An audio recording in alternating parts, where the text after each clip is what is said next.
आपके साथ मिशा सिंह। नजर डालते हैं यूपी की खबरों पर। यूपी के सीएम योगी आदित्यनाथ ने प्रदेश के बच्चों के लिए बेहतर शिक्षा का निर्णय लिया है। बता दें कि शिक्षा के स्तर को सुधारने के लिए सभी जिलों में साक्षरता दर बढ़ाने की मुहिम छेड़ दी गई है। इसी क्रम में आज सीएम योगी प्रदेश के सबसे कम साक्षरता दर वाले श्रावस्ती जिले से स्कूल चलो अभियान की शुरुआत की। इस मुहिम का लक्ष्य श्रावस्ती के साथ अन्य पिछड़े जिलों को मुख्य धारा में लाने का है। गोरखपुर के गोरखनाथ मंदिर में सुरक्षा के लिए लगे पीएसी के जवानों पर जानलेवा हमला हुआ था, जिसकी जांच अब एटीएस करेगी। आपको बता दें कि रविवार को गोरखनाथ मंदिर के मुख्य गेट पर जब मंदिर के अंदर प्रवेश करते समय एक युवक को पीएसी के जवानों ने रोका और तलाशी लेने की कोशिश की, तो उसने पीएसी के एक जवान के पैर में और दूसरे को पीठ में धारदार हथियार मारकर घायल कर दिया था। धारदार हथियार से हुए इस हमले में पीएसी के 2 सिपाही घायल हो गए, लेकिन मौके पर मौजूद अन्य पुलिस कर्मियों ने युवक को दबोच लिया। फिलहाल दोनों घायल सिपाही और आरोपी युवक को अस्पताल में भर्ती कराए गए हैं। सर, कल गोरखनाथ में सुरक्षा कर्मियों पे एक व्यक्ति ने हमला कर दिया था, क्या कुछ अब तक अपडेट है उस बारे में? जी, इसमें गोरखनाथ में एक व्यक्ति ने कल हमला करने का प्रयास किया, जिसे कि पुलिस कर्मियों ने वहां पर तैनात पुलिस कर्मियों ने सजगता से उसे निष्क्रिय किया। इसी दौरान जो हमलावर है वो भी घायल हुआ और 2 पुलिसकर्मी भी घायल हुए हैं। तीनों का इलाज अस्पताल में चल रहा है। इसमें गंभीर धाराओं में मुकदमा दर्ज किया गया है, जिसमें कि 307 और 7 CLA एक्ट भी लगाए गए हैं और इसका रिमांड लिया जाएगा। इससे जो पूछताछ में अभी तक तथ्य सामने आए हैं उसकी पुष्टि के लिए अलग अलग पुलिस टीमें लगाई गई हैं। कुल 5 पुलिस टीमें इसमें अभी लगी हैं और गैर जनपद जो हैं वहाँ पर भी पुलिस टीमें भेजी जा रही हैं, ताकि इसने जो तथ्य बताए हैं उनको हम पुष्टि कर सकें। इससे बरामद वस्तुएं, इसके परिजन, इसके रिश्तेदार, इसका बैकग्राउंड सभी चेक किया जा रहा है। जो आसपास के CCTV कैमरा हैं उनको भी देखा जा रहा है और इसमें जो भी तथ्य सामने आएंगे उसके आधार पर इसमें कार्रवाई की जाएगी। योगी सरकार कर्मचारियों को महंगाई भत्ता देने की तैयारी कर रही है। राज्य सरकार ने इसी महीने से 16 लाख कर्मचारियों को महंगाई भत्ता देने जा रही है। बता दें कि वित्त विभाग ने इसकी तैयारी शुरू कर दी है। सपा प्रमुख अखिलेश यादव ने बीजेपी पर निशाना साधा है। अखिलेश ने कहा है कि बीजेपी की दूसरी पारी में भी प्रदेश को अपराध प्रदेश बनाने की प्रक्रिया चालू है। बीजेपी प्रदेश में अराजकता और अव्यवस्था को इसलिए बढ़ावा देती है ताकि लोग असुरक्षा में तनावपूर्ण जिंदगी जीने को बाध्य हो। बीजेपी पर हमलावर होते हुए आगे अखिलेश ने कहा कि गाजियाबाद, बुलंदशहर, आगरा में दिन दहाड़े लूट की घटनाएं हो रही है।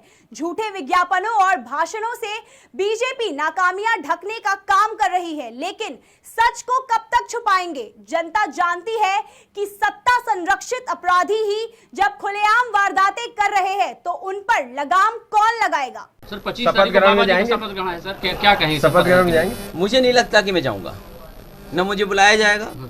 नहीं, बुलाया तो जाएगा आपको कैसे पता कि बुलाया जाएगा? ये ऐसा तो नहीं है कि आप लोग उनकी तरफ से कह रहे हो। अगर नहीं और सर मुझे तो पता नहीं लिस्ट। सर क्या संदेश रहेगा सरकार के लिए? देखिए, क्या करें जो बेहतर रहे? सरकार झूठ न बोले बस। सर 25 तारीख को बाबा जी का शपथ ग्रहण है सर, क्या कहें? शपथ ग्रहण में जाएंगे? मुझे नहीं लगता कि मैं जाऊंगा, न मुझे बुलाया जाएगा। नहीं, बुलाया तो जाएगा आपको कैसे पता कि बुलाया जाएगा? ये ऐसा तो नहीं है कि आप लोग उनकी तरफ से कह रहे हो। अगर नहीं और सर मुझे तो पता नहीं लिस्ट। सर क्या संदेश रहेगा सरकार के लिए? देखिए, क्या करें जो बेहतर रहे? सरकार झूठ न बोले बस। प्रतापगढ़ में एसडीएम की पिटाई से नायब नाजिर की मौत मामले में सीएम योगी ने एक्शन लेते हुए आरोपी एसडीएम को सस्पेंड कर दिया है। बता दें कि लालगंज तहसील के नायब नाजिर सुनील कुमार शर्मा की शनिवार देर रात जिला अस्पताल में मौत हो गई थी।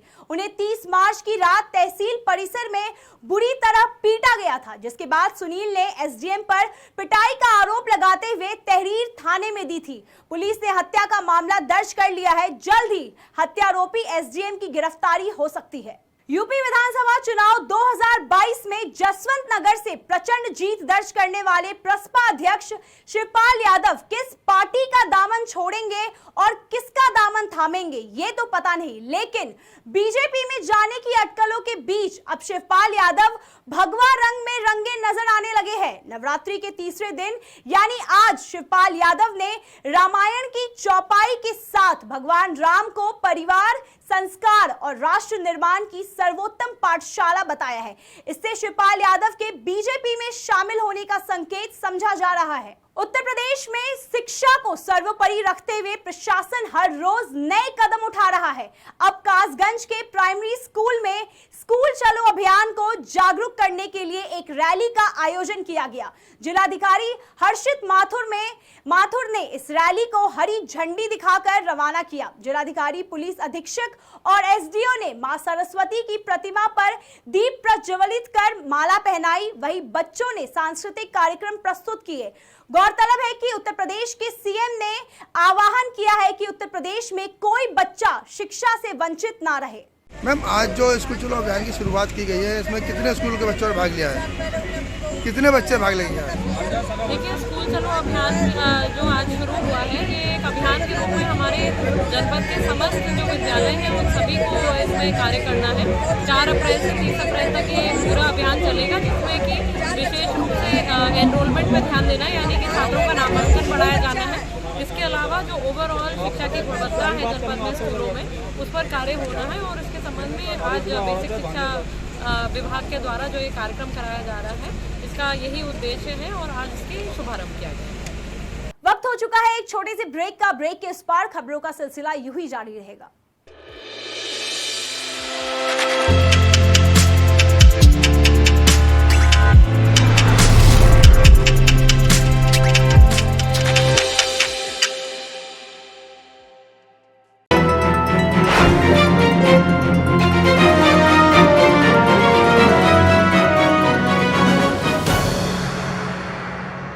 स्वागत है आपका। ब्रेक के बाद एक नजर डालते हैं आगे की खबरों पर।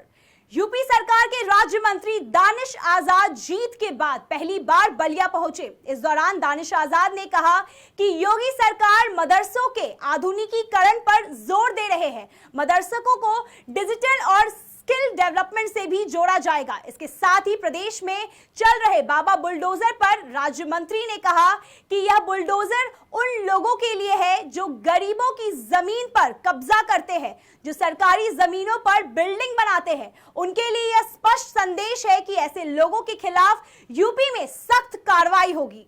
आप सबके चैनल के माध्यम से मैं तमाम बलिया के अपने आदरणीय जनता को धन्यवाद देना चाहता हूँ कि उन्होंने इस अपने बेटे को इतना प्यार दिया है। और हमारा एजेंडा साफ है कि हमें विकास करना है, ज़ीरो टॉलरेंस पे काम करना है।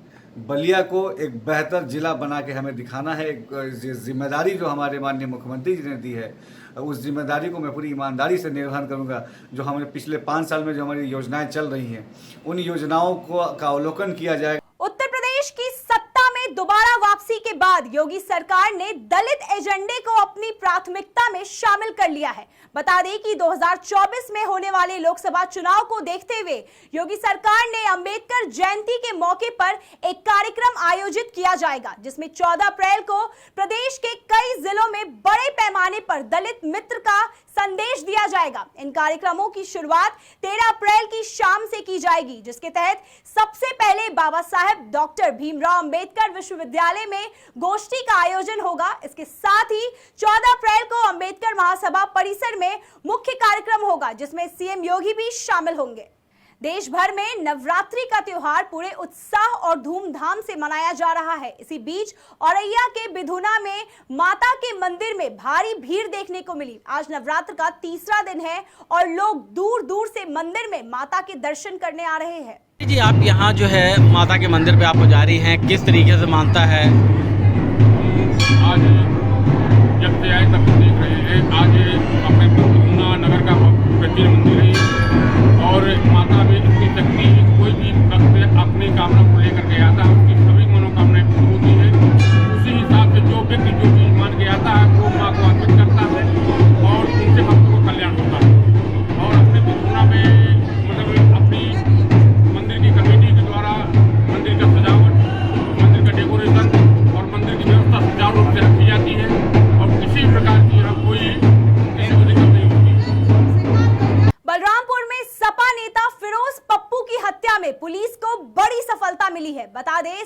में पूर्व सांसद रिजवान जहीर, उनकी बेटी और दामाद समेत 3 लोगों को गिरफ्तार किया गया है। मामले की पूछताछ में पुलिस ने बताया कि सांसद रिजवान और उसकी बेटी समेत सभी लोगों पर गैंगस्टर एक्ट लगाया गया है। यूपी पुलिस लगातार बदमाशों के खिलाफ कड़ी कार्रवाई कर रही है। बादलपुर कोतवाली पुलिस ने लूट और डकैती डालने वाले 7 बदमाशों को गिरफ्तार किया। बुलंदशहर की स्वाट टीम और स्याना पुलिस ने 3 बैंक लुटेरों मुठभेड़ के बाद गिरफ्तार किया। बता दें, बदमाशों ने 2 अप्रैल को स्याना के बैंक में लूट की वारदात को अंजाम दिया था। बीती रात एक पुलिस मुठभेड़ में स्याना में हुई बैंक लूट के 3 साथी अपराधी क्रॉस फायरिंग में घायलावस्था में गिरफ्तार किए गए हैं। इनके कब्जे से लूटी गई लगभग संपूर्ण धनराशि बरामद की गई है। 3 बैग जिनमें अपराधी कैश भरकर साथ ले जा रहे थे वो बरामद हुए हैं। और शुरुआती दौर में चूँकि प्रथम सूचना रिपोर्ट में लगभग 18 लाख रुपयों की लूट वादी द्वारा दर्शाई गई थी, लेकिन पूछताछ से बात जानकारी में आई। योगी सरकार प्रदेश के 17 शहरों को एक समान सुविधाएं देने जा रही है। ये सुविधाएं सभी नगर निगम वाले शहरों में दी जाएगी। इसके लिए तेजी से तैयारी शुरू कर दी गई। इसके साथ ही नगर निगमों से कामों की जानकारी मांगी गई है। बता दें कि इस योजना के तहत प्रदेश के 17 नगर निगम वाले शहरों में नागरिकों को एक समान सुविधा दी जाएगी, जिसमें सिटी ट्रांसपोर्ट सेवा, टैक्स जमा करने की सुविधा, ऑनलाइन शिकायत निस्तारण की व्यवस्था के साथ ही सीवर सफाई की सुविधा शामिल होगी। आगे की तमाम खबरें देखने के लिए बने रहिए TNP न्यूज के साथ और हमारे चैनल को लाइक, कमेंट, सब्सक्राइब जरूर करें और ताजा अपडेट्स के लिए www.tnpnews.in पर जाएं।